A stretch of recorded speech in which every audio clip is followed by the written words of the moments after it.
Luke, I am your father. Ha ha! We all know that's a bunch of bullshit. That's right, it's me, DDP, the king of bada bing, the master of the diamond cutter, the three-time world champion, and WWE Hall of Famer. That's right, baby. DDP is here in the house because of your best man, John. Johnny, I see you got some real style, man, bringing in the king of bada bing to bang this place open. That's right, because it's a bachelor party. I hope you got a lot of crazy, fun, festooneries going on, man. So I want you guys to have a great time. I want you to know that a lot of love, brotherly love, brother, bro hugs from your boy John and all your buddies there today. And I want to say to Katie, because I know she's going to see this, I just know since he grew up on some DDP and now some DDP Yoga, oh, good God. Come the wedding night, there might be a little bit of extra bang for your buck. Support WrestleTalk! Donate on Patreon. Hello and welcome to WrestleRamble. This is Luke Owen, I'm Ollie Davis, and today we're going to be reviewing last night's No Mercy pay-per-view. But before we get going, should we talk about DDP just effectively endorsing you having sex with someone? I mean, yeah, he did a very, very nice job in promoting DDP Yoga. Yes. But B, the consent of marriage. Was it the consummating the marriage. That's the one I'm after. Not consent. That's a different one. But consummating the marriage is very much what Diamond Dallas Page was recommending to me. Well, actually, was saying that my bride to be is very lucky because I do DDP Yoga. And that will translate into love-making skills. Well, you'd think, wouldn't you? Because, I mean, as someone who has been doing DDP Yoga for a couple of years now, I can confirm that is correct. And my bride-to-be is also a DDP yoga user. So I know how good it can be. Bam. Bang. So it's all about that dynamic resistance? The dynamic resistance, yeah. So make sure you got your towel, make sure you got your water, and you got to bring that dynamic resistance. Imagine your hands are like a fire hydrant, and bang! As if water's shooting out of your hands. It's not the only place that's going to be shooting liquid out of, I reckon. So yes, if you haven't guessed from that opening video, it was Luke's bachelor party. We call it a stag do in the UK over the weekend, and oh my word, are we hanging? Yeah, I mean, I got a text message from you this morning. I feel like I'm far away from you. I got a text message from you this morning that essentially said, "Well, I'm running late, because you'd slept in a little bit, but let's not spend too much time in the studio today. Let's just record what we need to record and get out of here pronto." Yeah, I need to cry. I just want to go home and I want to go in the bath. Like I don't know why, but the bathroom always feels really secure for me. So I'm just going to go in the bathroom, not have a bath. I'm just going to sit in the bath, clothed, with the shower on, and sob.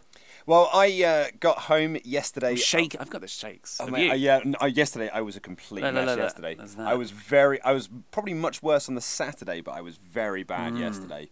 Very quiet car ride home as I was driven back to my friend's house, and then I had to drive, which I don't overly recommend. And then I got home. My wife to be made me a nice cup of tea. That really did help a little bit. Then I went and had a bit of a sleep. Put a podcast on, had a sleep, and then the highlight of the whole thing, I had a shower. A much needed shower. I've never felt so much better after having a shower, and then crashed right back down again, and it was awful. Yeah. So, do you have any standout moments from the weekend? Standout moments from the weekend. We all went to a house in the middle of nowhere. About 20 blokes. It was 100% geezer. It was 20 blokes on the dot. Yeah. Including you and I. Played a lot of FIFA. Played a lot of speedrunners. Board games. Tabletop gaming. Absolutely. There was a pool table. Yep. I had. Oh my god. So I'm like, I would like to say I'm pretty good at pool. Pretty good at snooker. I do like snooker. And I was just having a mare. I lost 5 matches. Who did you lose to? Mainly Chris Ledger, because he's apparently quite good. He's very good at Paul, so that's probably why I was losing. But something happened on my final game. I thought, I'm not playing anymore. I was rather inebriated. It was like 3 a.m. on a Saturday night / Sunday morning. And I was in flow. I was potting. So, like, I cleared the table and the black. And as I was potting balls, you could still hear the last ball I potted rolling through the table. And I was just, hopping around, pop, pop, pop. And I was like, no, I'm going to have to double the black. Boom. Just didn't even think about it, and it went in. Oh. And then I was just, I wish I had a mic to drop. Someone should have ran in, given me a mic, and I just dropped it. Set the Paul cue to drop instead. Yeah, but it was someone's house. I didn't want to. We need to get that deposit back. Oh God, I'm just like, that was the most. I've just spent all my energy telling that story.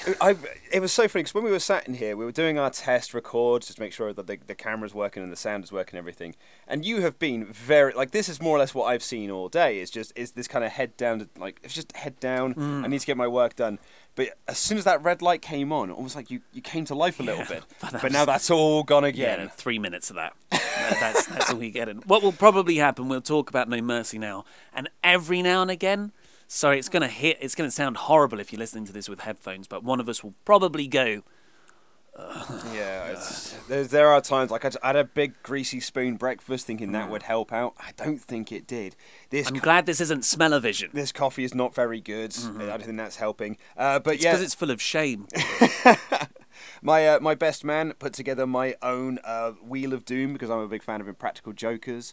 And that had various things in it, which was Shoot to the Boots, where I had to drink a whole beer out of a shoe. I don't even know whose shoe it was. Yeah, I don't think anyone did. No, it was a walking boot shoe. It was a shoe that we'd found in the house, so I had to drink a beer out of that. That was not particularly great. I had to send a text message to my mother about sheep and oh yes, Ludax with those, and I had to send a picture message to my bride-to-be, which apparently she got at 4 a.m, very excited because Lee's got in touch with me to say, because I haven't been talking to her, and it was not a picture of something nice. It was a very horrible picture. Wow. Which we won't go into too much here. And then in the end, we were sat by a fire pit until 6 a.m. on Saturday / Sunday morning, and just me and my brother drinking Baileys like a proper bloody bloke. Yeah. Because I think we drunk every single bit of beer we had in the house. And you might have jumped onto the whiskey. Yes, I was with Bish and Legends. When I got back home, my girlfriend said, "God, you smell really smoky," and I was like, because my brain is not firing, right? And this is going to become apparent as we're talking, and words don't come as naturally as they usually do. And my brain went, well, Ollie, you were drinking a lot of whiskey last night, and whiskey is matured in barrels, so you probably smell smoky from the whiskey. Maybe you're sweating it out. And that's what I said to her, and she looked at me and went, how much whiskey did you drink? I was like, it was the fire. It was the fire I sat next to for 4 hours. Sat next to a fire for 4 hours. Talking about Warhammer. Yeah, we're talking about a lot of Warhammer talk. We're talking about a lot of things. Bish and my other friend Legend argued about aliens, I think, for the entire weekend. Yeah. But which is better, Alien or Aliens? That's up for a debate, a long debate, as they can well prove. A debate that will never have a conclusion, I think. And you're sat on the same table with them at the wedding as well, so you get to hear more of that. But I was drinking Baileys with my brother, but because it was dark and there was only the light of the fire, couldn't really do proper measurements. So in the end, I think we were drinking pints of it. Wow. Because we were just in those massive cups, and I would just hello, let's just go through this now. I'd never met Luke's brother before. He looks like Luke a lot. It is. I wasn't prepared for how much you look alike. Yeah, my brother gets compared to 2 people in this world, aside from me, obviously. He said people either say he looks like Daniel Bryan, or because of the beard, of the beard and the hair, or Jim Henson, or you. Well, as I said, apart from me. Oh, apart from it's Daniel Bryan and Jim Henson. Whereas it's not firing. No, exactly. No. Which is weird because I don't look like Daniel Bryan or Jim Henson, but I do look like Hilary Swank. And my brother doesn't look like Hilary Swank, and yet we look exactly the same. If you're watching this and you're thinking, Luke, you do not look like Hilary Swank, Google Hilary Swank, and you will actually. Oh, wait a second. put a beard on her. So, shall we talk about No Mercy? Well, why not? Yeah, because I'll tell you what, waking up at 5 a.m. this morning to watch this pay-per-view was not the one. That was not... I did not enjoy that in the least. However, I really enjoyed this pay-per-view. As did I. Thank God, because I needed this. I needed something good this morning. It did kind of bring me back round a little bit. But yeah, I woke up at 5 a.m, my alarm went off, and I was like, oh no. Because I did not sleep very well last night. I slept very poorly. And I was like, I can't be bothered to watch this pay-per-view, but I've got to watch it. But then you heard it. Who wants to walk with Elias?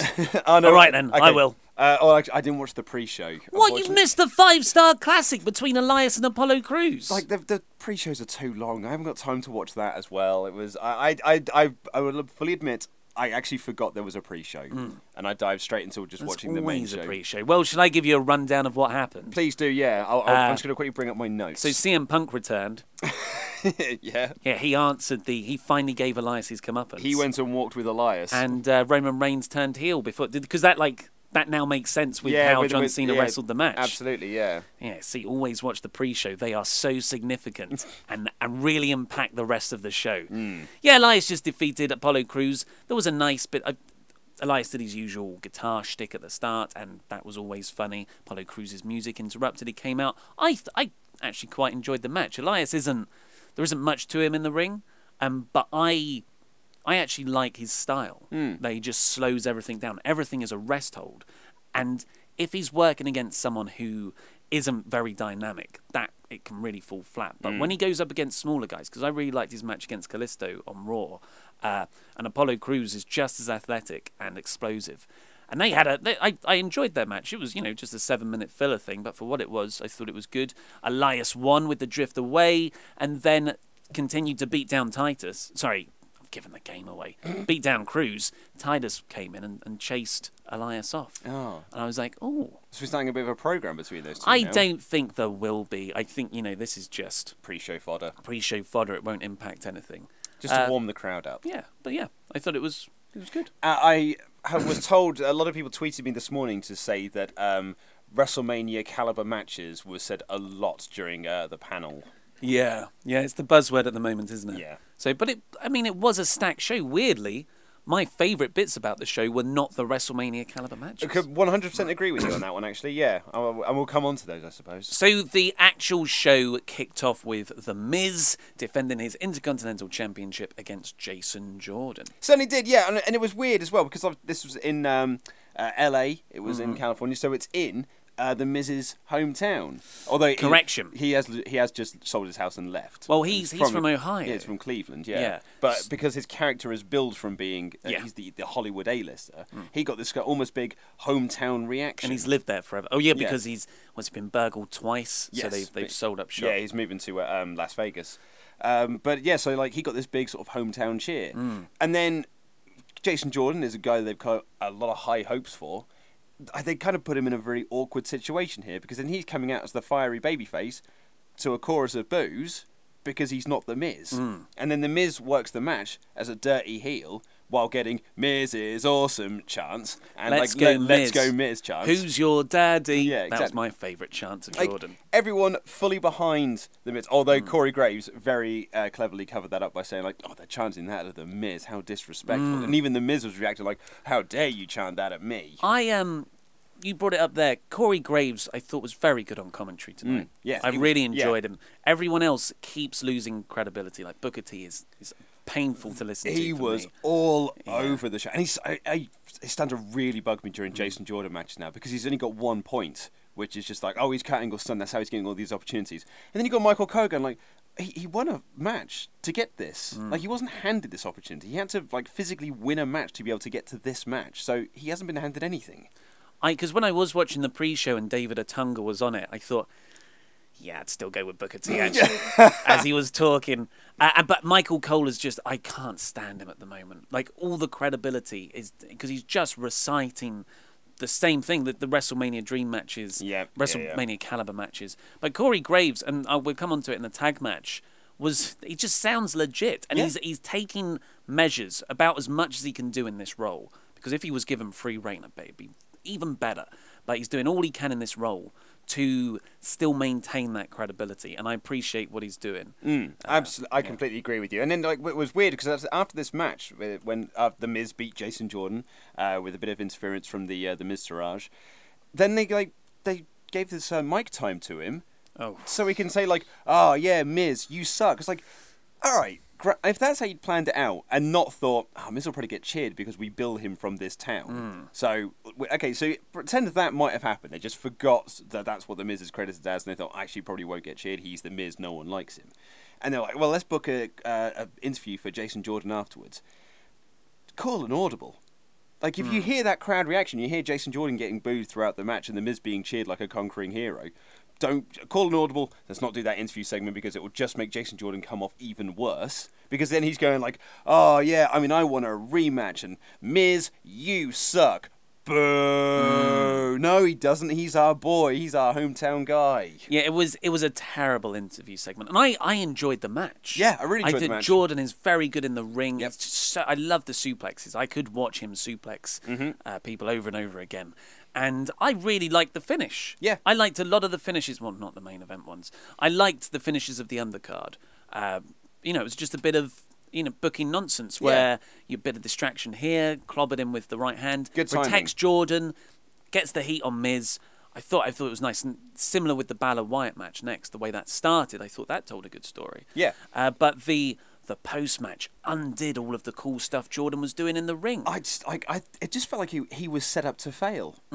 Which I don't understand why you would do that for someone you're trying to push as a babyface. Just think ahead. Just look at that way your town is booked and be like, okay, well, Miz is probably going to get cheered here. Let's not put a guy that we're going to push as a top babyface and put him in that role there to fail. It just makes them look like chumps. Are you saying WWE care about a babyface being booed and would then change their booking because of that? An excellent point, well made. So we can't just book for one town, as Michael Hayes would tell you. The other two parts about this post-match was Jordan kept smiling. Like, he'd be angry. I was like, okay. But this is kind of like, it's got undertones of a heel promo, which, not enough where he's now a heel. But it's like, okay, for this crowd, you cutting the promo, it's working. But then he'd like, almost remember himself, and he'd smile. And he'd do his goofy match graphic smile. Yeah. And I was like, you're losing all credibility there. And then, you've already said it, but that final joke, like the big line to end it on, was Tamina levels of awful. It was Tamina forgetting her lines awful. Because he just said, it's bad form to repeat words in sentences when you're writing, or in promos. And this was so obviously scripted out for him. And the line was, everyone chants, you suck at my dad. Well, you know what, Miz? You're the one that sucks. And that is a rubbish line. Isn't it? That's awful. That's very bad verbiage to give to someone. It's like if you were to say to me, Ollie, you're a smelly butt face. And then I would go, yeah, well, you're a smelly butt face too. You're a smellier butt face. You're more of a smelly butt face. That's what happened. Yeah. That's something you give a heel to make them sound, like an idiot. Yeah. Or Tamina, when she forgets her lines, because that's what she did once. And it was a shame, because I really enjoyed this match. I think I said on the when we did the prediction show that I was hoping this would open the pay-per-view, because it was the perfect match to open this card with. Miz is such a great heel, works as a great heel, granted the crowd were cheering him but yeah, I really enjoyed it. Although, actually, a big question for you, I suppose, going by the big question coming out of that, especially given today's news, which is that at TLC it might, the rumour and innuendo is that it's going to be The Shield versus The Miz and The Miztourage. Where does Jordan go from here? Because his whole thing from that promo was like, I want a rematch, setting up, and that finish as well of him being screwed out because of interviews with the Miztourage would set up a future a rematch down the line and a feud. He could certainly have a rematch on Raw. And that's a nice way to continue if they've got the Shield. But what I mean is, but what's next in for what's next for him in terms of I guess just because it's the next name here, Bray Wyatt. Yeah, okay, I guess so. Yeah, I don't know. I'd like to see him go Titus O'Neil. I'd like to see him go into a feud with Braun. We were talking about what's next for Braun. Oh wow! After losing to Brock, we did a mailbag episode on it. I think maybe that'd be quite good because that could really elevate Jordan. And it'd be very good to work around someone like Braun Strowman, who's just this big 7-foot monster dude. That is an interesting one. I'm not object to it. Yeah. But, Because my brain also can't think right now. No, and if you want to take it from a Braun character perspective of just like, I was beaten by a MMA or like a collegiate wrestler guy, so I'm going to take my frustrations out on the closest approximation I can find to a collegiate wrestler. That's a good little story beat. Yeah, or blame Kurt Angle and beat him up that way. You could do it that way. You could do it many We reasons. both had that one correct. We did, so indeed. We won that prediction together. Yeah. Finn Balor then defeated Bray Wyatt in another good match. This was, hands down, Bray Wyatt's best match of 2017, and arguably the best match he's had in years. Yeah. This was... Pay-per-view match, at least. Absolutely brilliant. I really enjoyed this. Definitely the best of the 3 encounters they've had. And, you know, we've not been overly praising of Bray in recent times. Or, actually, the last 2 matches they've had, although I quite liked their SummerSlam encounter. Oh, you see, I preferred the Raw match. Yeah? Before it, but yeah... But we discussed that in the SummerSlam. So again, my brain's not overly functioning well here. But I thought this, overall, was a cracking little match. It only went about 10 minutes, but I thought it was really, really good. Well, it told a good story. Told such a good story. Yeah, and because I was worried for a moment there that because Bray Wyatt attacked Balor before the match got started, and he gave him like a uranagi on the announcer's desk, and everyone runs down to help Balor to the back. He's limping. It looks like he's injured. And I was like, oh no, are they actually going to not have this match? Even though I don't want to see this match, that does kind of mean it's going to drag this feud out. Yeah. And Wyatt got on the mic and he was saying, you know, I'm a god. You can't come and beat me, yada, yada, yada. And Balor fired up properly. You know, sometimes it comes off as hokey, but Balor then went back into the ring and had the match. And I was actually invested in it for once. Because usually when they do, if they did this with Reigns, I would be like, oh, God. It'd be so transparent. But this really made me invested in the match. It allowed Wyatt to have all the shine at the start. Well, I guess, no, you put the shine on someone. Yeah. So Wyatt had all the shine because he was getting beaten down for so long. When he made his comeback with that Fit Finlay spot when he wrapped Bray in the apron, there was a really good bit where Balor was going to do his coup de grace and Wyatt did the raise. It was one of the only things in the match I didn't overly like. Balor's selling of it was a bit much. Yeah, that's what I mean, because he sold it, because they put this thing over like the crab walk is the scariest thing in the entire world, when, I mean, it's not. It's creepy the first time you see it, but then, because he does it, you know, every single week, it gets less and less scary. Like, if you watched it on repeat, it wouldn't be as scary as it was. So I thought his reaction to it was a bit much. Also, I actually thought the better version of that spot would him to do the crab walk and then for him still do the coup de grace. Yeah, definitely. Onto him like that. Also, very interesting, blue pants for Balor. They were kind of like a silvery blue, weren't they? Yeah, I was trying to work out whether they were grey or blue. And I was hoping they were going to be blue because I wanted to be able to call him Finn Bluer for the whole match. I nearly texted you that, but I was like, wow, I'll save that for the Ramble. Well, you know, we're not at our top games at the moment, so... Are you trying to tell me that Finn Bluer is not a great pun? It's not Blue Teaster. It's not Blue Teaster or Boo Teaster for that matter. Yeah. I liked his ring attire because he had the same coloured jacket. It was weird. That was very noticeable. And usually I'm not really up on people changing their tights, but I guess he's always worn black. Yeah. Another great Booker T moment during this match when Finn Bluer picked up Bray to give him the 1916, and Corey Graves like, oh, he's setting up for the 1916, and Booker T goes, I don't know what that move is. Really? Good one, Booker. Good that you're on board with this product, mate. There's no filter. Like, he thought that and it came out his mouth at exactly the same time. Yeah. I don't know what that move is, man. Yeah.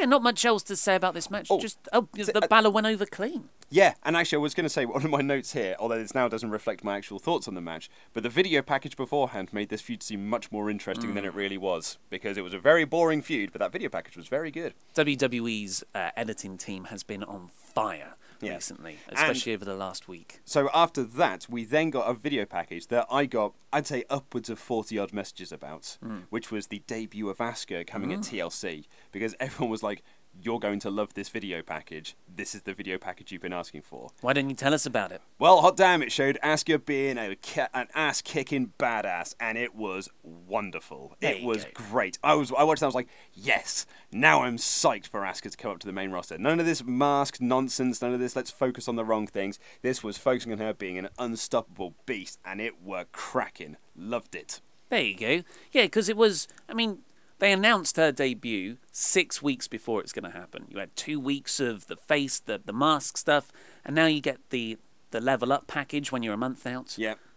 Have faith. I cannot wait. Have faith. Cannot wait, mate. You went off on one about Vince McMahon being obsessed with masks. I never said he was obsessed with masks. What I said, and I mean, forgive me for thinking that WWE might mess up someone really good from NXT on the main roster. Forgive me for thinking that, but I don't think I'm overly out of line. Yeah, fair enough. Next up, though, we had a hell of a match. I was enjoying the pay-per-view already. Yeah.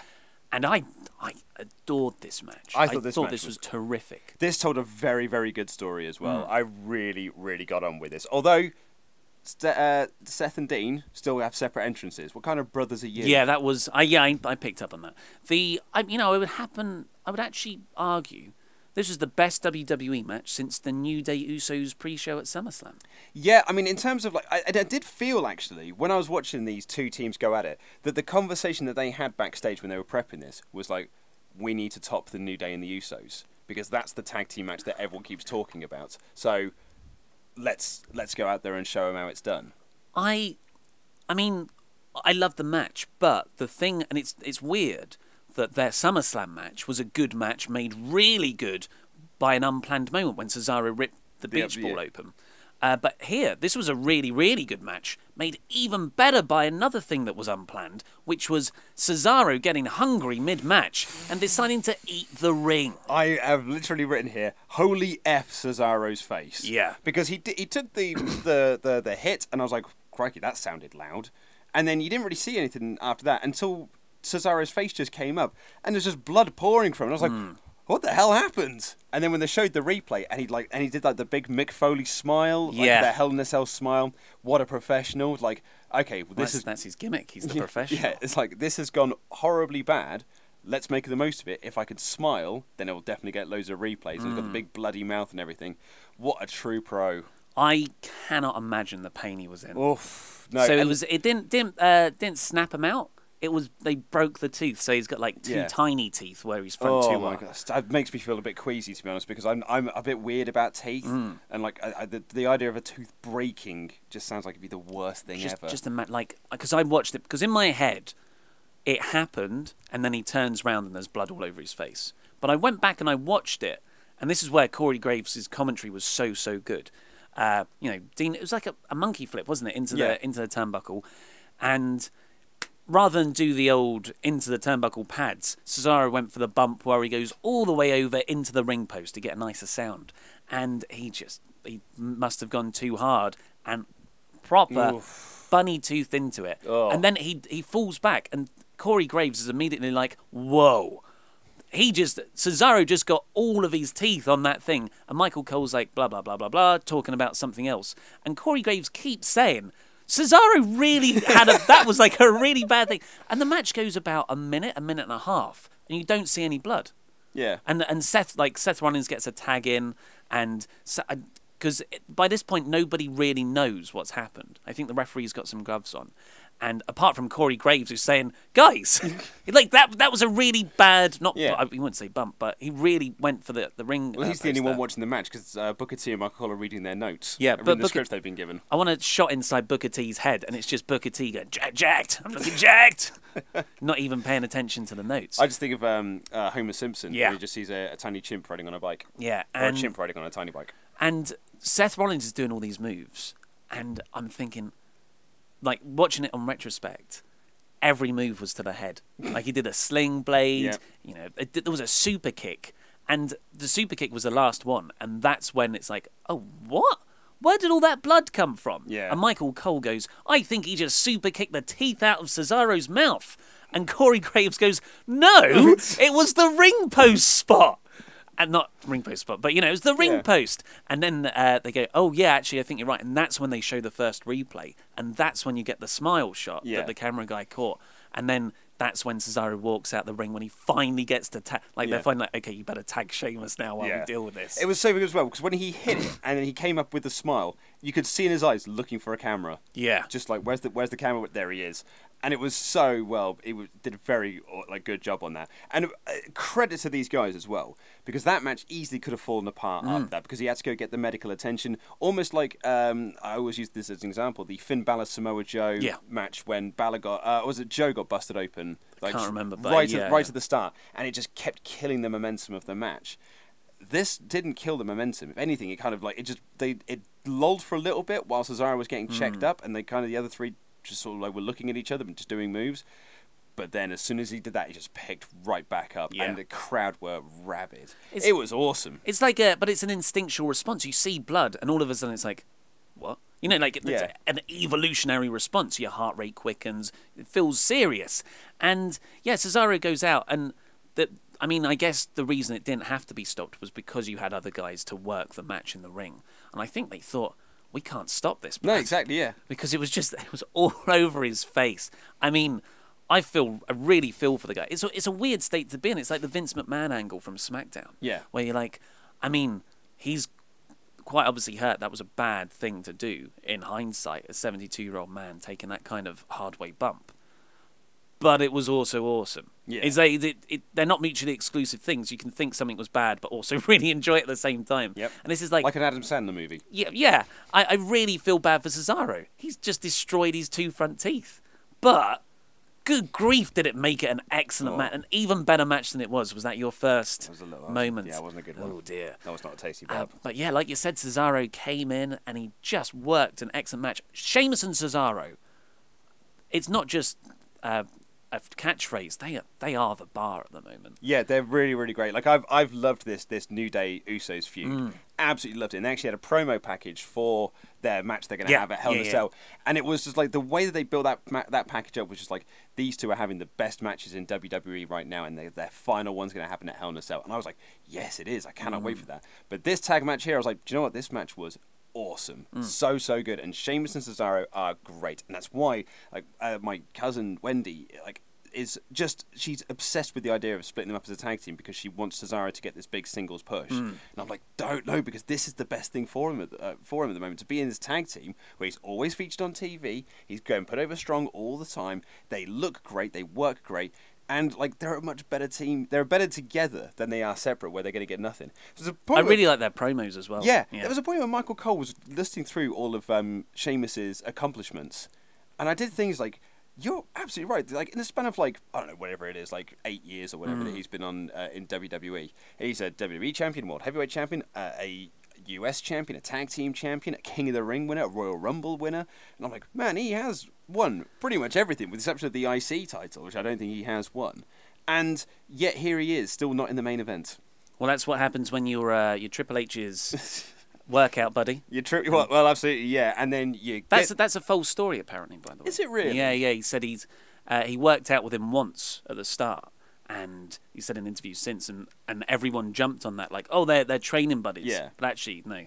I think it's more to do with Vince McMahon loves an Irish wrestler. Because he's got that lineage. And, it really worked out well for him when he had that WrestleMania match with Triple H, that he really did need to win to legitimize himself. And, Hunter had to go over, because that was the result that made sense. But, just what a terrific match between them. I was going to say Cesaro and Sheamus, their tag team work, because it is just like tag, move, tag, move. Yeah. And, that's how the Revival wrestle. I was going to say that's why the Revival is so good at what they do, is because they feel like they're tag team wrestlers. Because at the moment, as much as I'm enjoying their work for the most part, because I'm not enjoying their promos or anything like that, for Seth Rollins and Dean Ambrose just feel like two guys. Yeah, which is weird, because they were a tag team, but they just feel like they're two. Well, it was Seth at the moment, but they worked in 6-mans together all the time. But now, they just feel like two separate people. Whereas Sheamus and Cesaro feel like a tag team. Get matching gear and one entrance. Yeah, and they don't really have any double moves, because even their big finish now, which is the Kingslayer knee into the DDT. Yeah, that's 2 separate moves. Yes, it's not it's not a double move. No, it's not like what they've combined to do the super white noise when they do off the top. Although speaking of white noise spots, well, yes. Let's talk about it. So, this was the one match in our predictions where we had something different. So, and because we were drawing at Fantasy Booking Warfare, everything came down to this match. And what a match to take the honour. They And so I had Shamaro down to win, and you had a death retain, whatever that is. And this moment, this spot, I think we both thought, that's it. Ollie's won it. I did say, that's me done. I can't believe they took the tag straps off them that early. So Sheamus had Dean Ambrose set up for the white noise, and Cesaro's on the top rope or was it second rope maybe, to jump off and help him with the white noise. But Seth Rollins weirdly jumps up and tries to do a Hurricanrana on Cesaro. And I thought, well, that's a bit of a weird move for the babyface to do. But Cesaro it didn't really matter because it was so cool. Cesaro just held on to him. Sheamus did the white noise on Dean Ambrose. And then Cesaro powerbombed Rollins off the second rope. And onto Dean? Onto Dean. Made the pin. I thought it was over. I thought it was over. The crowd were going insane. I popped. I literally jumped out of my seat because I thought that at that 2 count, I thought it was over. They really sucked me in for it. I thought it was a great spot. And then they did a few more minutes, and it was that finish we just talked about. I can't remember who took the pin, actually. It's probably Cesaro. I think it was Sheamus, actually. Okay, cool. But, great match. And just one last note I've got here is I am not like most girls. Yes, so because that means I've now lost the WrestleRamble war for September, I will have to record my own version of Nia Jax's entrance music. Yeah, which is called... I can't remember. Force for Greatness. Force for Greatness. Someone will correct us in the... because I'm probably wrong. And, I've got the backing track sorted. Just need to... Not be that hungover. A guy came in this morning, and because you're wearing the T-shirt and you still got the backing track, and I was like, you're not recording it today, are you? And you were like, no. I'm going to put it off for as long as humanly possible. Hopefully everyone forgets. But speaking of, that's a nice segue into the next match, which was the Fatal 5-Way for the Women's Championship. Alexa Bliss defeated Bayley, Emma, Nia Jax, and Sasha Banks, but mostly she defeated Bayley. Yeah, it was the promo package. I was thinking of you for that. So the promo package at the start. Do you know what the weirdest thing is? All right, okay. I'll jump onto that promo package story in a second. Aside from the Ask a Video package, I had a lot of people asking me today what I thought about Bayley taking the pin and like how people were like, oh my god, they're just burying Bayley. Especially coming to me because I'm such a big Bayley mark. Do you know what it's come to? It just washed over me because they pinned Bayley. I was like, yeah, of course they did. Of course they did. Yeah. So like I didn't react. I didn't get angry. I didn't get upset. I was like, yeah, no, of course they pinned Bayley because that's her return match and. Yeah, of course they did that. And it's not her hometown, but I guess it's her home state. No, we didn't talk about that. Like, technically, The Miz won in his hometown. But I think, so Brian Alvarez said that he thinks that they thought that because she's sort of from that area, that it would get heat that she was the one that was pinned. And you can't pin Nia Jax, so you went with the other one from California. But what I was going to say about... It was a good match, though. Very good match. Really enjoyed this. And it's funny as well, because I've been a bit down on the match, because it's just like, we only can have one storyline for the girls, so we just got to put all of them into that one storyline. But it's actually turned out to be really good. For a 5-way as well, which can get a bit schmozzy at times, this was worked very, very well. The timing was good in all parts. But what I was going to say was that what I found kind of bizarre is that in the promo package at the start, during like the, hey, you're about to watch No Mercy, and then in the promo package for the match itself, the only thing they were really talking about was Bliss, Nia Jax. And I did think to myself, if that's the match that you want to keep putting in the promo package, why didn't you just book that match for here? Because that's what it felt like you were leading into anyway. And not do it on Raw. In about 2 minutes. But that feud is apparently still continuing. Yeah. Because that's what this match was more or less built around, was Nia Jax being this unstoppable... Like, we could talk about that, the powerbomb that she took as well. Can we just... But, like, again, it felt like they were really building this around the Alexa Bliss, Nia Jax. And I wonder if they've got to get that story done and out of the way by the time that Asuka comes up. Although I'd imagine they'll do Bliss Jax at TLC, and Asuka will have like an exhibition match. Well, it was a really, like you said, it told a really nice story. It really protected Jax and made her look awesome at the same time. Because even though WWE cannot book babyfaces for the last 5-10 years, they can book a monster heel. That's what Vince knows how to do. That's the one thing he knows how to do. He knows how to do a lot of things. No, okay, it's the one thing he knows how to do really well. He knows loads of things to do really, really well. Such as eat steak wraps. He's take headbutt shots. I think that's unfair on Vince. Oh, I'm being unfair.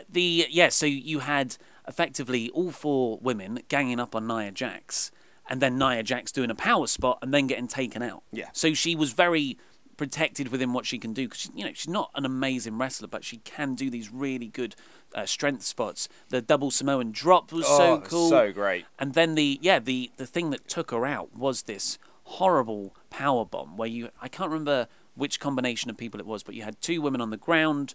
Nia Jax was holding onto the rope, standing on the apron, and the other 2 women in the ring super kicked her off. She got power bombed, but kind of all took it on her shoulder and neck. Oh, horrible. Yeah, probably the worst looking bump of the night. Yeah, I'd absolutely agree with that. Another great bit. That's a lie, because Roman Reigns' spear on John Cena, where he DDT'd himself into an announcer's table. Another great Booker T moment during this match. So there's a point when Bayley, Banks, and Alexa Bliss, the 3 Bs, were in the ring, and they started talking about Banks and Bayley's friendship. Michael Cole was talking about what great friends they are, but we're almost in a triple threat situation here. Will we see a friendship unfold? And then Booker T starts to go yeah, but which 2 are going to team up as the friends here? And Michael Cole's like, literally Bayley and Banks, because they're the friends, and Alexa Bliss said they hate them. It's exactly like when we watched Money in the Bank 2011 recently, and we were talking about that bit where Michael Cole goes, the Money in the Bank ladder match is so dangerous, we've seen a lot of injuries already, and Booker T goes, yeah, Big Show got hit bad. Big Show got carted out of here. And Cole goes, that wasn't a ladder match. Are you even listening to me? And Booker T goes, yeah, he's really hurt bad. What? You're just doing your own thing on the side here, Booker. There's a Jerry Lawler moment during that SmackDown Money in the Bank ladder match as well, when the core, Wade Barrett's trying to organise the core again, and then the core to sort of start beating him up, and Jerry Lawler's like, looks like that's the end of the core. It's commentary. The core split up 2 weeks ago. Yeah. Anything else from this match? I like how many different bits they told, because you had the Nia Jax storyline going through it. Alexa Bliss's role was kind of to wait until someone did a move and then she'd try and steal a pin. And then you had the nice dissension between Bayley and Banks, where there was a moment where they broke up each other's respective pinfalls over and over again. I really liked the entire match. I guess Emma was a bit of a non-entity. Yeah, I think it's a lot of people have been asking me about my thoughts on Bayley getting pinned, but someone had to take the pin.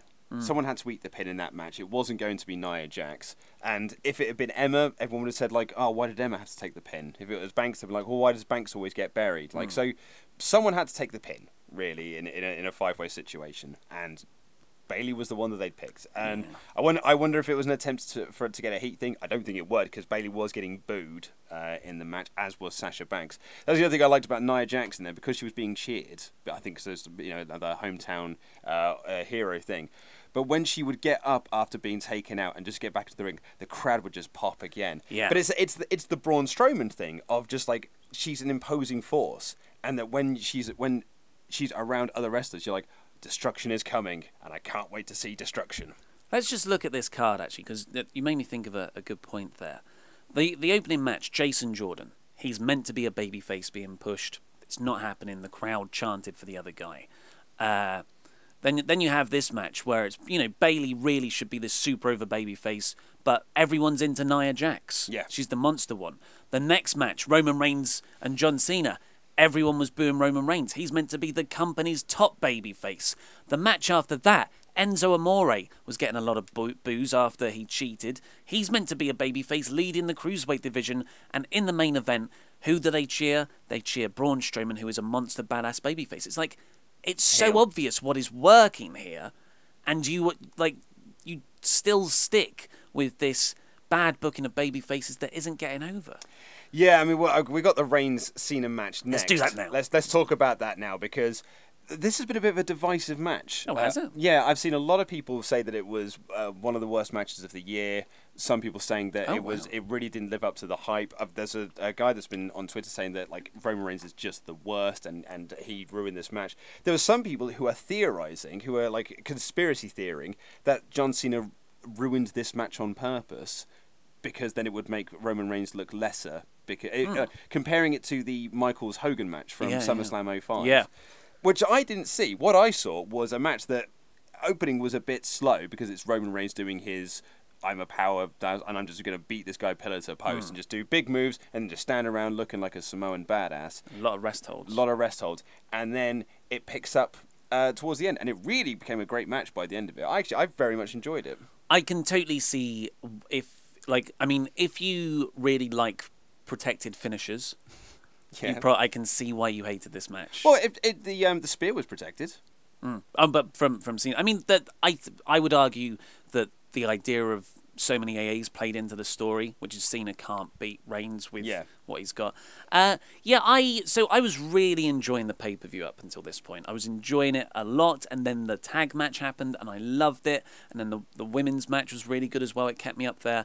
And then the first, so this was about like a 20 minute match. I think it was 22 minutes, I think it went. And the first half of it, I was like, oh, wow, this is a stinker. And I wasn't even slightly enjoying it. And it started off with Cena doing a very almost house show camp-like act. That's what I was really. I was like, are they trying to make Cena out to be the heel here because he's just walking out on this match? The story didn't work, and the commentators weren't helping because they didn't know really how to react to this, and it was even more odd because the crowd is so into John Cena as this babyface. He was being overwhelmingly cheered because John Cena has spent his entire career in WWE since being a top guy, a top babyface, being booed by the WWE universe because that's not my guy, that's not the guy, I don't think that's the guy. But now we're looking at Roman Reigns, we're like, actually, John Cena wasn't all that bad after all, look at him, and he's really good in movies, let's definitely cheer him now. But there was a sign, and the look on Cena's face was priceless. Like, he was doing his entrance, and he gets in the ring, and he just suddenly gets excited. He's like, oh my God, it happened. It finally happened. Like saying something along those lines. And the camera took so long to pan around to because Kevin Dunn's an idiot. And then the camera finally panned around, and it was a sign that says, if Cena loses, we riot. Which was so great. Yeah, that I didn't think of it in terms of Cena trying to intentionally bury Reigns. But that moment, the bit where, so that the match had the entire crowd chanting, let's go Cena, no, you both suck, you both suck. Yeah. And Cena was like, oh, well, what can I do? He gets out the ring, he walks up the ramp going like, oh, well, what can I do? Really overacting it. And I was just like, it feels like John Cena is not taking this match seriously. And it really didn't fit with any story they were trying to tell. It did. I don't know if it was planned. It could have been, but to me, it felt like it was just an improv thing that John Cena was doing again, which is symptomatic of the feud where Cena has intentionally tried to trip up Reigns a few times. Well, one of the other conspiracy theories doing the rounds amongst the online wrestling community is that Roman was calling the match, and it was like Cena had told Roman, "You're going to call that match in the ring. We're not going to go through anything because I want you to call it." And we'll see how well you can do at calling a match on your own. And there's people who've gone back and rewatched it and saying, like, you can definitely see that Roman is calling all of the spots. Oh, interesting. And the problem is, he hasn't got a lot that he can work on. So he just does a lot of rest hold. Yeah, so the first 10 minutes is Roman working heel effectively and Cena just selling and selling and selling. While everyone's talking about how great Roman is on commentary. Yeah, and it was just not a good match. And then it started to go into the old John Cena template. Then after that, it felt like a big John Cena match where he keeps hitting an AA and the other person kicks out. 4 AAs in total. There was and a one super AA. AA. Yeah, super AA in there. He tried to do it through the announcer's table, but Roman Reigns speared him. That's where he DDT'd himself into it was a nasty old commentary table. Nasty old hit, that. And then, so I guess the story they were telling was Cena cannot hang with Roman Reigns anymore. It is his yard. And Reigns beat him with just one spear in the ring. There was the one through the announcer's table. But Cena couldn't put him away with even 4 attitude adjustments, even 2 consecutive ones. And after the match, I was like, that was okay. Because the first half of the match was so disappointing. And then the last bit was like pretty above average. So I think it flattens out to that level. And then I kind of was like, no, actually, that was pretty good. Yeah. But now talking about it, I'm back to, no, that was just pretty okay. No, I enjoyed this match. I had hoped it would be better. I'll be honest, I had hoped it would be better, but I did overall enjoy it. You're right, I wasn't overly keen at the start of it, and I thought it was a bit slow and a bit plodding, but I thought it really picked up by the end of it. And I think it told a really effective story that tied into all of their promo work, which was that John Cena runs his mouth, whereas Roman Reigns was there to fight. So John Cena was doing all of this promo stuff. Roman's whole stick was like, you can talk a big game, but you can't fight a big game. And then when they were in that, and then the Cena going like, you're not the guy. I have to be the one here to save this company because you can't do it. Whereas Roman was like, no, dude, I am the guy, and I'm going to show you that I'm the guy at No Mercy. And he did show that he was the guy by Cena couldn't put him away with multiple attitude adjustments, whereas Roman all it takes is took one spear, and then it took him out. And that's, sorry, I will let you speak in a second, but I think that ties into something else that people are very upset about in the main event, which I'll come on to later. That story that you just said, that kind of explains him walking around. Yeah, I didn't think of that. That ties into that. I just didn't think it worked, though. The big problem, again, was at the end of it, and it's like, how many times have we seen a respectful raise of Roman Reigns' hand after a match, and the crowd do just not want to see it? So John Cena did this at the end, raised Roman's hand. There is thunderous boos. Someone made a point, I think it was on Twitter or something, I did see it was like, WWE are now out of people for Roman to go over and do the respect spot. Well, Brock Lesnar. Well, yeah, there is Brock, and that was the point I was going to come to. That's what it's all building to. So actually, well, I mean, I might as well make the point now, because people are very upset that Braun was taken out by one F5, in the same way that Joe was taken out by one F5. My theory on this, although I need to go back and rewatch the SummerSlam match to see if this is the case, I think they're putting over this idea that it only takes one F5 to put someone down, because then when they do the WrestleMania match and Roman kicks out of the F5, the impact is greater. Sure. You can put it over as like, it only takes one spear, it only takes one F5. Yeah. And then when Roman kicks out the F5, he'll get a thunderous cheer because he's the babyface that's going to win the Universal Championship in his 5th WrestleMania main event in a row, whatever it is. That is a great story. It's a great story. It's just the wrong character with Reigns to tell it with. We said this on last week's show. It's like they're telling the right story with the wrong person. That's New Japan levels of long-term booking and getting over moves, if that really is what they're doing. So after the botched Reigns endorsement again, Cena then stayed in the ring, and he's like sort of sat around smiling at everyone, taking it all in, and then he did a bow, and then as he walked out, he looked back over his shoulder and was like, oh, I'm gonna miss all this, and then he touches the video screen at the top, and everyone's like, oh, is Cena retired? Is this Cena's last match? But he's done this before. You know, like he even cut that promo off. Was it after the Brock match at Extreme Rules once? He was like, this is me done. I can't remember, to be honest. He's definitely done it before, and then he'll be back. I mean, the guy's been, he should have been fired after Money in the Bank 2011 when he lost, but he was back the next night. He was meant to be fired when he lost to the Nexus or whatever it was, but he is off to film a movie. He is, yeah, and Brian Alvarez was saying on the Brian and Vinny show that a lot of the boys in the back think that he's done. And that's it now. And he's now going to very much just being a part-timer. He'll come in and just do the Big Four, and he won't do any of the B shows or anything like that. So there are people who don't think he's going to be back for the Rumble. He'll be back for WrestleMania season. Oh, well, the reports are that he will be back for the Rumble, yeah, but, to go back to SmackDown. But yeah, so apparently the word backstage is that a lot of people aren't expecting him back until Mania now. Oh, wow. Oh, I haven't heard that. So that was a nice bit, a bit confusing, and the crowd were very much into him, chanting "Thank you, Cena." But it kind of it stole what was meant to be Reigns' spotlight. It's weird. He already had the endorsement. He had the endorsement, but then you should leave on that. Whereas now everyone's remembering Cena, doing the emotional thing. It's like I sometimes forget Roman Reigns beat The Undertaker at WrestleMania. I just remember Undertaker retiring. The sexy strip. The sexy strip dance. No, it's no longer the most depressing strip dance I've seen. Oh, yeah? Well, which one have you seen? The Weekend. Oh, right. Yeah, I see now. Yeah. And yeah, it's like, I get it. You're trying to build up Reigns as your top babyface. But if you were really trying, I wouldn't put those bits after it. That would be the bit I leave people on.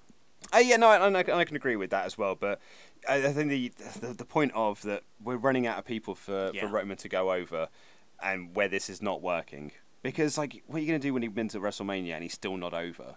It's like, you're just going to put him into a feud. Because that's the last time happened, when he was WWE champion, when he beat Triple H, it was like, this will be the one. This is our crowning of the champion. And it didn't work. And so they're like, we'll just take the belt off him then. Are you just going to do the same thing when he comes to the Universal Championship? This year's worth of storyline telling just for him to, I don't know, just for him to have the belt for a cup of coffee. Yeah.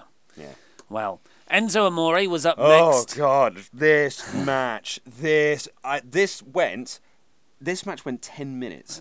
It felt like it went 30. It just went on and on and on. And I'm pretty sure that Enzo hit 2 moves in the entire match. One of them was pretty good. Yeah, he did his DDT. He did his DDG, I believe it's called. And then he kicked Neville in the nuts. And that was pretty much the only thing that he did in the match. Yeah, so it was put in that. So I don't know why WWE do this. Because he did the cool-down match. The cool-down match where you can't have 2 really good main events next to each other. You've got to bring the crowd down so you can bring them back up again. This would used to be a Divas match. Yeah, and I was like, what? Why do that? Yeah. Can New Japan put on cracking match, and everyone tries to top each other? It can be done, and absolutely, it can be done, and it should be done. But that is the WWE mentality. That's just the way that they book shows. That's the way they lay out shows, because it's historically what they've always done. So, in their minds, why do we want to change that? I disagree. But this, for better or worse, it was in there, and they succeeded with bringing the crowd down. It was a really bad match. Yeah, really bad. And it just Neville's a great worker. And it shows how not as good Enzo Amore is in the ring that he can bring Neville down. You got the Neville level and Enzo's level, and it was down here more than it was up there. I've never felt more sorry for Neville. To lose as well. To lose, and lose in the manner that he did. This was... I mean, they've essentially killed the Neville character now. Because when he won the belt of the Royal Rumble and he was the king of the cruiserweights, he was awesome. And then that pointless loss to Akira Tozawa just stopped dead any momentum that he might have had. And then he's been in this completely dead-end feud with Enzo that he's now lost. So now, this king of the cruiserweights, it's the new face of America gimmick. You can't be the new face of America if you keep losing the US title. Can you imagine if Neville never lost before SummerSlam? Yeah. And this was his big thing, and then Enzo beat him. Yeah. We would be I think we kind of gave up on the Neville reign after he lost to Tozawa. But if we didn't, and we were still really invested in it, and he lost to Enzo after 9 months? 10 months. Well, nearly 10 months, yeah. Well, it's 9 months. It was at the end of it was 8 months. I'm not all there today. But yeah, that would have been... We would be a lot angrier right now. We certainly would be. But this was a dreadful, dreadful match. It went far too long, and it 100% killed the crowd. And the show never recovered after this. So the actual finish, because we haven't outlined what it was. Enzo goes out the ring. He grabs the Cruiserweight title belt. Here's the daft thing about this. So Neville throws him over to the timekeeper's area, and he goes back into the ring, and the referee's counting 1, and he gets to 8. And Corey Graves is like, Enzo's not going to get back in, Neville's going to win by countout. And then Enzo picks up the Cruiserweight title. And by him picking up the Cruiserweight title, the referee stopped counting. And then was trying to stop Neville from going after him. And then Enzo gets back into the ring with the title. And then it looks like he's going to go hit Neville with it. Referee takes the title off of him, kicks Neville low, and pins him after that. The referee doesn't kick him low. No, so Enzo kicks him low. So... really, Enzo should have been counted out because he was out for a long time. And the ref was basically at 10 when he stopped. There's many things wrong with the finish. It's just... So the story I believe they were telling leading up to it, but it's hard to know now what story they are telling and how much we just try and make up to fill in their gaps. Part of the problem with that is that they don't do any recaps on Raw. So if you don't watch 205 Live, which no one does, then you can't know the storylines. Yeah, so it's Enzo Amore has been cheating a lot in his matches, but the go-home promo between him and Neville was, I'm not going to cheat this weekend. I'm going to beat you fair and square like a man. Now, the way I would then, if this is the feud you're doing, actually have Enzo, you do that spot, Enzo looks like he might cheat, and then he thinks better of it. The referee takes it off him, and then Neville kicks him in the nuts. Much better. And then Neville pins him. Like Much better. That's the story, right? Yeah, totally. Yeah, absolutely. That makes complete sense. Yeah. Yeah. But doing it this way, it just undercuts everything you've told beforehand. And it's just... So what they've done, it's like they want to push Enzo, because he does get a reaction, but they also want to bury him. So they are somehow succeeding in both pushing and burying someone at the same time. I said last week, either push him or bury him. You can't do both. And by doing both, they've made the Cruiserweight Championship seem utterly pointless. And utterly ridiculous. And all the people in that Cruiserweight division. Have you seen what WWE.com or WWE's Twitter has been doing? All the Cruiserweights have been posting, well, you know, that's a joke, this is ridiculous. And WWE's been retweeting that. Because I wonder if that's now the story. That Enzo being champion is ridiculous. And that's going to be the story going forward, is that we don't want this man. A, we don't want him in 205 Live. B, he shouldn't be here. C, he shouldn't be champion. So I wonder if the storyline there is perhaps this is wishful thinking. It's going to lead to Cedric Alexander taking the belt off of him and being like the... Well, we can hope. We can certainly hope. This was a good pay-per-view. And then you had that dull bit in the Cena match, but then it picked up. If this was just Enzo walking in and Neville kicking his head right off, and it was a squash win in 10 seconds, and I'd been like, holy hell, this is a cracking pay-per-view. But then you had this, which was not good. It was 10 minutes of really bad... It was a bad match with bad booking, which is the worst combination you can have. And then the main event. So we haven't actually spoken about the main event outside of this room. No. Brock Lesnar defeated Braun Strowman for the Universal Championship in 9 minutes. Yeah. I thought it was shorter, but apparently it was 9 minutes. Actually, I felt it went longer. Yeah, this was... I mean, the title of this video says it all. I think this is the most disappointing main event in 2017. And I say that because I was so hyped going into it, because I thought that the build that they've done has been really, really strong. I thought both characters are excellent. But this match was very flat. And I was trying to work out why I thought it was so flat, and why I thought it was actually pretty boring and really uninteresting. And it was something that Alvarez said on the Brian and Vinny show, where he said that what we've enjoyed about the Brock-Braun encounters has been this destruction. It's been this King Kong Godzilla mentality of just like, nothing is safe. You've got to reinforce the city. You've got to reinforce the building. You've got to, like, because we're going to destroy everything in our path. Like, Braun didn't even do his run into the ring post spots. Like, he did absolutely nothing. Like, they didn't go through the walls. They didn't go through now's the the time for the timekeepers. We haven't had a timekeepers bit for ages. Exactly. There was no chairs thrown. There was none of this sort of stuff. Not a single ambulance was flipped. Absolutely not. So there was nothing. So they had a wrestling match, but it was a very boring wrestling match because Braun isn't a wrestler, he's a power lifter. So why didn't you just do like a big mean guy that's just smash stuff up? Because Brock can do that, because Brock's an incredible hybrid wrestler. Just smashed everything like hither and yonder, and the crowd would have been into it, but the crowd were waiting for that level of destruction to come. But they didn't get that. What they got was moves, and then a few power slams, and then an F5 and a Kimura spot. I think it's also, it's that, and it's because, so you had the Braun Strowman expectation of these crazy, really cool spots, ring breaks, ambulance flips, all the announcers' desks being destroyed. And then you had the Brock Lesnar expectation side of things, which is really good spots and angles in his matches. Randy Orton, the blood finish from last year's SummerSlam.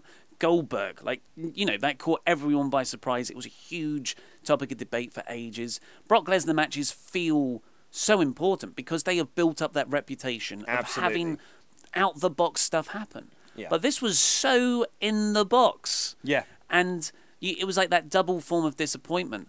It's not what people wanted. People didn't want to see Suplex City to that extent, or a few running power slams. They wanted to see stuff get destroyed at ringside and some weird, crazy finish that makes sense in retrospect and leaves on a cliffhanger. That's pretty much what I was expecting as well, because I was expecting that kind of match then to lead into them doing a return match down the road at some point. But I mean, this seemed fairly definitive, and it was really disappointing. And you could tell how little the crowd were into this, because no one reacted during the Kimura spots. They were into it for like the first 2 minutes when they had the whole match ahead of them, when you thought, you know, all this stuff was happening.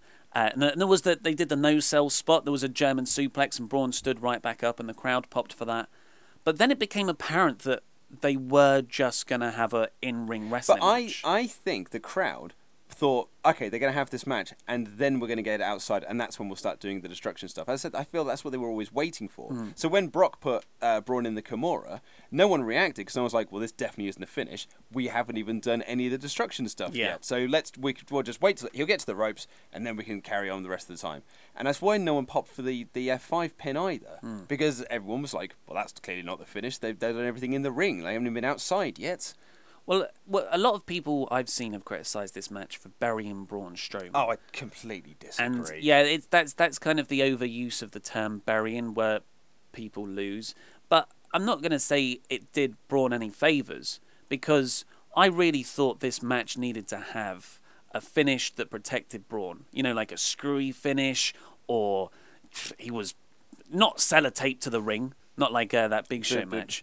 The Batista one. Yeah, the Batista one, yeah. But something needed to happen where Braun was still, like, screaming in rage as he was being pinned. Like, he needed to look strong. But he didn't. He just got beat after one F5. And seeing all the stuff that Braun has gone through, you know, in the last 8 months, to just lose to one F5, it doesn't make sense from what we've been built up to expect. No, but I think that what they did really well with Braun in this match, because I thought they were putting him over super strong in this match, and I don't understand this idea that they've buried him, because as you said, it's an overused term, and people it's like clickbait. It's just lost all meaning. It's just a word now that means nothing, because Braun, like, no-soul German suplexes, survived the Kimura, hit loads of power slams, hit all this hither and yonder. He was, and the commentators were really putting over the fact that Lesnar has never been in this much trouble. Braun is definitely the toughest challenge that he's ever had.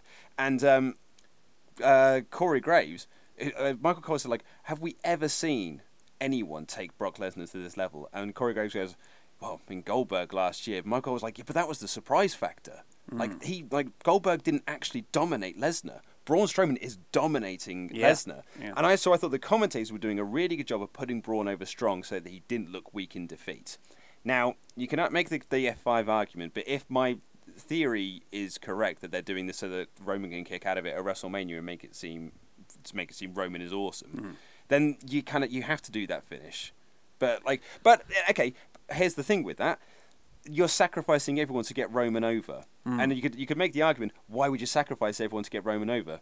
I would say, well, that's what we've been doing for the last 5 years anyway, because he's all they've got. Yeah. They put all of their eggs into this rain-shaped basket. If this doesn't work, they have no one else, because everyone else has been used at his expense.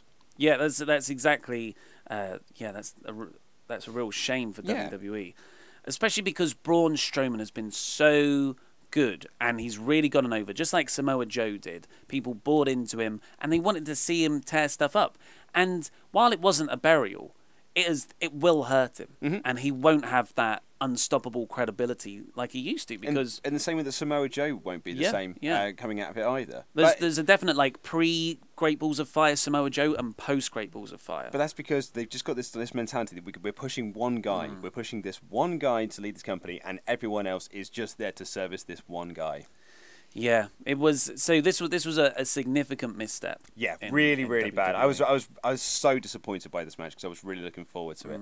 And when people are kind of like giving their feedback on this, and people were sending us feedback on the show, I really felt like these last two matches really affected people's opinion on this show, and it made people forget all the great stuff that came before it. Because I've seen a lot of people say, like, wow, definitely one of the worst shows of the year, this, that, and the other. And I'm like, do you know what? It wasn't one of the worst shows of the year, because that undercard... Because Fastlane happened. Because that undercard was so good. The undercard was great. Every single match was hitting. Like, even bloody Bray Wyatt had a great match. How often does that happen? Yeah. Like, this was a really great show up until the last two matches. And the last two matches just really killed the crowd, and it kind of left a bad taste in everyone's mouth. That last mouthful, and it's like, oh no, I had a massive peppercorn in that, and now the peppercorn's stuck in my teeth, and it's a bit like, now it's just really acidic in my mouth.